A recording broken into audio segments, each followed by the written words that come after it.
Reflection থাকে তার কথাবার্তার মধ্যে।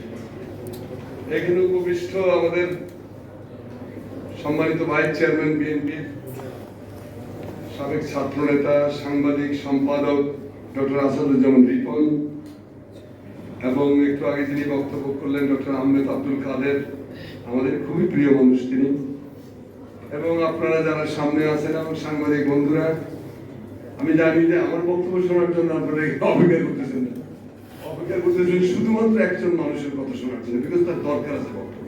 যাই আমি সংক্ষেপে বলি যে আসাদুজ্জামান চৌধুরী খুব ভুল রাস্তা বেছে নিয়েছে। লেখালেখি পড়াশোনার জগতের কোনো মূল্য নেই বাংলাদেশে। লেখাপড়া করে যে গাড়ির তলে পড়ে সেই, কাজেই এই জায়গা দিয়ে উনি কোথায় যাবেন এই জাতিকে সুশিক্ষিত করা, আমি হতাশ না, কিন্তু এইটা ঠিক যে আমার মুগদার বাসার থেকে এখানে আসতে আসতে 2 ঘন্টা লাগছে। তো এটা মাথায় রাখি যে হয়তো একটা ফ্যাসিস্ট সরকার পরিবর্তন হয়েছে, একটা সফট, একটা কোমল সরকার ক্ষমতায় এসেছে।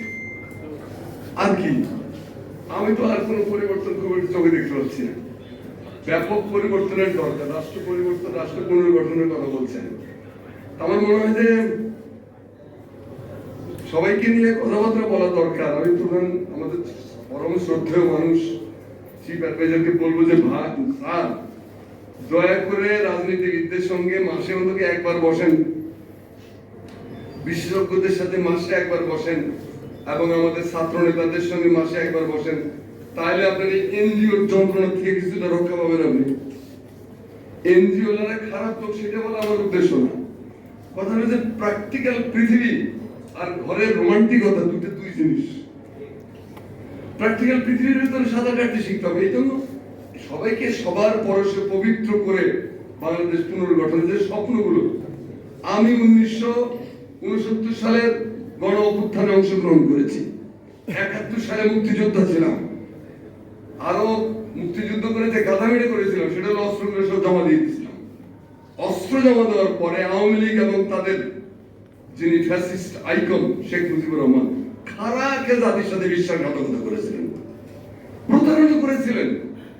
মানুষ কি ভালোবেসে কি বিশ্বাস করে তার হাতে দেশটা তুলে দিয়েছিল। 3.5 বছরের মধ্যে বাংলাদেশকে তিনি হাবিয়া দোজক বানিয়ে ফেলেছিলেন। 27,000 রাজনৈতিক নেতা কর্মী হত্যা হয়েছে, কোনোটার কোনো বিচার হয়নি। 15 লক্ষ লোক দুর্ভিক্ষে মারা গেছে, অথচ সম্পদের কোনো ঘাটতি ছিল না। তারপরে তিনি যেটা করলেন সেটা তো আর তার বাঁচার রাস্তা ছিল না। তিনি 4th সংশোধনী করে সমস্ত রাজনৈতিক দল ব্যান করলেন, সংবাদপত্র নিষিদ্ধ করে দিলেন। তার কি আর কোনো ওয়ে ছিল শেখ মুজিবকে উৎখাত করার? কোন রকম গণতান্ত্রিক কোন প্রসেস ছিল? সব স্তব্ধ করে দেওয়া হয়েছিল। বেদনা বিধিউর একটা ঘটনা ঘটে গেল। এইবারের বিপ্লবে একটা পার্থক্য আমি লক্ষ্য করতেছি, সেটা হলো যে ছাত্ররা কাউকে বিশ্বাস করে তার কাছে সব তুলে দিয়ে বাড়ি ফিরে যায়নি, যেটা আমরা করেছিলাম 71 সালের পরে। ফলে আমি ছাত্রদের কাছে আশাবাদী। কিন্তু আমাদের যে 2 ঘন্টা লাগলো মুগদার থেকে এখানে আসতে, এই ব্যাপারটা একটু সমাধান করেন। এটাও তো রাষ্ট্র সংস্কারের অংশ, তাই না? রাস্তায় যদি হয়, ঢাকা বিশ্ববিদ্যালয়ে যে ঘটনা ঘটে, মানসিক প্রতিবন্ধী ছেলেকে পিটিয়ে মেরে ফেলেছে, এরকম বাংলাদেশ তো আমি চাইনি। আমি কেঁদেছি, খুবই কষ্ট লেগেছে আমার। মানসিক প্রতিবন্ধী একটা অসুস্থ মানুষ যে বোঝেও না ঠিক কেন তাকে মারা হচ্ছে। প্রধান এগুলো বন্ধ করতে হবে। কথাবার্তা সবাই একটু কম বলেন, আমাদের উপদেষ্টাদের কথাবার্তা কম বলা উচিত। অপ্রাসঙ্গিক কথাবার্তা বলেন নাকি? এখন দেখেন সমস্যাটা কি, আমাদের ইলিশ কিন্তু চলে গেল, 3,500 টন ইলিশ এখন দিদিদের দেশে চলে যাক। ইলিশ যে সম্পর্কটা ভালো হইলো, ইলিশ যাওয়ার পর পরে ভারতের স্বরাষ্ট্রমন্ত্রী অমিত শাহ কালকে বলেছেন যে বাংলাদেশিদের পেলে গাছে উল্টো করে ঝুলানো হবে। এইটার নাম বন্ধুত্ব? এই ভাষা তো দানবের ভাষা, ফ্যাসিস্টের ভাষা, আওয়ামী লীগের ভাষা। এটা কোনো মানুষের ভাষা না। এটার একটা জবাব দেন মাননীয় পররাষ্ট্র উপদেষ্টা। কথাবার্তাটা মান্দা সোজা করে বলতে শেখেন, কারণ আপনারা দেখলে আমার মনে হয় লোক কখন করলে পড়ে যাবে। মাজার সোজা করে কথা বলতে শেখেন। আপনার পার্বত্য চট্টগ্রামের মধ্যে আবার লেলিয়ে দেওয়া হয়েছে ঝামেলাগুলো, আপনি ভদ্রতা বলতেছেন। আপনারা কুকুরে কামড়াচ্ছে, আপনি বলতেছেন কুত্তায় সাপে কামড়াচ্ছে, আপনি সংবিধানের আলতু ফালতু। সাপ সংবিধান বলে, তার জন্য যেটা দরকার সেটা মাথা সোজা করে দাঁড়াতে হবে। মাথায় রাখবেন, আপনি দুর্বল না। বাংলাদেশের জনমানুষের সমর্থন তো আপনাদের সাথে আছে, তা আপনাদের মাথা লেখার করে কেন?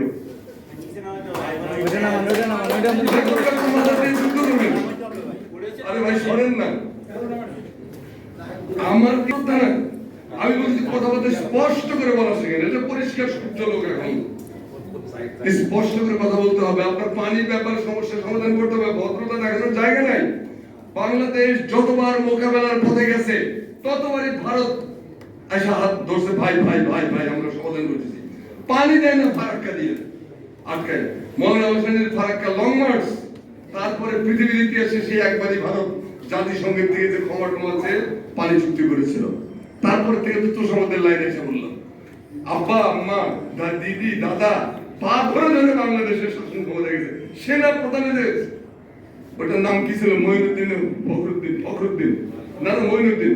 এই বেটা তার সেনাপতি হওয়ার জন্য ভারতের প্রেসিডেন্টের কাছে তদবির করছে। বুঝলেন বাংলাদেশের অপমান কতটা হয়েছে। তো আমার দেশের লোকদেরকে আপনি লটকাবেন গাছে, তা আপনার যে 26 লক্ষ লোক এখানে অবৈধভাবে কাজ করতেছে, তাদের ব্যাপারে আপনার সিদ্ধান্ত কি মাননীয় সরকার? আপনার সিদ্ধান্ত জানান, আমরা অপেক্ষা করছি। কালচারাল ফিল্ড যেটা আমাদের কালচারাল ময়দান, কালচারাল এরিয়া, এই সংস্কৃতি বিষয়ক মন্ত্রণালয়ের ভেতরে সবচেয়ে বেশি ফ্যাসিবাদের দোষরা যুক্ত। আমাদের তথ্য মন্ত্রণালয়ের সবচেয়ে বেশি ফ্যাসিস্টের দালালরা যুক্ত। এই দুই জায়গার ভেতরে মাথাগুলোকে কেটে ফেলানো হয়েছে কোথাও কোথাও, কিন্তু ভেতরের মাল মশলা সব সেম রয়ে গেছে। আপনি একটা বড় সাপকে মেরে ফেলেছেন, বাকি সাপের ফ্যাক্টরি তো এগুলো। এই ফ্যাক্টরি সাফ করবে কে? আপনাদেরকে যাতে ম্যান্ডেট দিয়েছে, আপনারা সাহস নিয়ে সেটা ব্যবহার করেন, পরিষ্কার করেন, আপদগুলোকে দূর করেন, এবং এরকম প্রত্যেকটি সেক্টরে আনসার দিয়ে ঝামেলা করার চেষ্টা করা হলো, আপনার জুডিশিয়ারি কু করার চেষ্টা করা হলো। এহেন কোনো অপকর্ম নিজে করতেছেন, আরো আসবে সামনে। তো সেই প্রতিবিপ্লবী তৎপরতা রুখে দেওয়ার জন্য যেগুলো সচেতনতা দরকার, যা কিছু করা দরকার, সেটা ঠিক করে রাষ্ট্র সংস্কার হাত দেন। জনগণের মালিকেরা বাংলাদেশের জনগণের কাছে আসবেন, কারণ এটা ঠিক যে কোনো রেভলিউশন সেই অর্থে এটা গণ অভ্যুত্থান ঘটেছে। জনগণের মালিকেরা জনগণের কাছে আসতে হলে টোটাল রেভলিউশনের দরকার। দরকার একটা মাও সেতুংয়ের, দরকার একটা ফিদেল ক্যাস্ট্রো, এরকম দরকার একটা মাহাথির মোহাম্মদের। হয়তো সেগুলো আসবে একদিন, তারা হয়তো জনগণের কাছে জনগণের রাষ্ট্রটা পৌঁছাই দেবে। তবে আমি খুব আশাবাদী এবং নিরাশাবাদী দুটোই, কারণ পোর খাওয়া গরু তো ওই যে ঘর পরে গরু 71 সালে শিক্ষা পেয়েছি, সেই শিক্ষার থেকে বুঝি যে সতর্ক না থাকলে সর্বনাশ হবে। অর্থাৎ বাংলাদেশের মানুষকে বলবো যে ভাই জেগে থাকেন, অনেক আপদ চারিদিকে, অনেক সমস্যা আমাদের সমাধান করতে হবে, এই সরকারকে সহযোগিতা করতে হবে এবং তাদেরকে সতর্ক করতে হবে, ভাই এটা এইভাবে করেন। ছাত্রগুলো প্রাণ দিয়েছে, এই প্রাণের এত রক্তপাত বৃথা না যায়, সেই ব্যাপারে সবার সতর্কতা কামনা করি। আর হাসানুজ্জামান চৌধুরী ভাইকে বলবো যে আপনি যে কাজগুলো করেছেন, এত বড় একটা কাণ্ড, লঙ্কা কাণ্ড বলা যায়, লেখালেখিতে বাংলাদেশে এই মুহূর্তে কোন বুদ্ধিজীবী সব দালালিয়ার দলবাজিতে ব্যস্ত। বুদ্ধিজীবী মানে হলো দালাল, বুদ্ধিজীবী মানে হলো দলবাজ, বুদ্ধিজীবী মানে হলো সুবিধাবাদী, বুদ্ধিজীবী মানে হলো আধিপত্যবাদ সাম্রাজ্যবাদের পদলেহনকারী। এই আধিপত্যবাদ সাম্রাজ্যবাদের পদলেহনকারী একটি দেশে এই পাপিষ্ঠ বুদ্ধিজীবীদের ভেতরে হাসানুজ্জামান চৌধুরীর মতো দুই একটা মানুষ আছে যারা এই প্রতিযোগিতার নাম লেখায়। এই নাম না লেখানো মানুষটা তার এমন একটা কাজে হাত দিছে, যেই কাজের মূল্যায়ন হতো তারা করবে না, কিন্তু আপনারা যারা আছেন অডিয়েন্স বাংলাদেশের মানুষ, তারা তার মূল্যায়ন করবে, তাই তো হয়ে গেল। হাফিজ ভাই আপনাদেরকে দিক নির্দেশনা, আমাদের মেজর হাফিজউদ্দিন বিক্রম আমাদের স্থায়ী কমিটির সদস্য, তার কাছে মাইক হস্তান্তর করছি, তার কথা শুনবো আমরা, তিনি যে দিক নির্দেশনা দেন সেই অনুযায়ী আমরা চলবো।